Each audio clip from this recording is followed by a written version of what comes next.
नमस्कार मैत्रिणींनो, मी बनवत आहे दुधीचे थालीपीठ. त्याच्यासाठी साहित्य घेतलेलं आहे.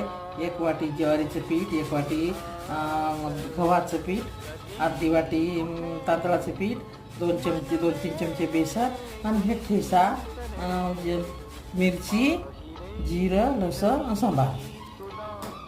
त्यामध्ये टाकत आहे मी किसलेली दुधी, चवीपुरतं मीठ,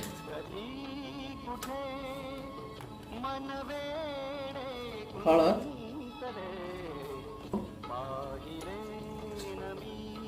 थोडीशी लाल जिरेपूड, सगळं मिक्स करून घेत आहे. कारण दुधी बाहेर ठेवल्यावर काळी पडते, म्हणून सगळं त्यावढं करून पाणी टाकायचं.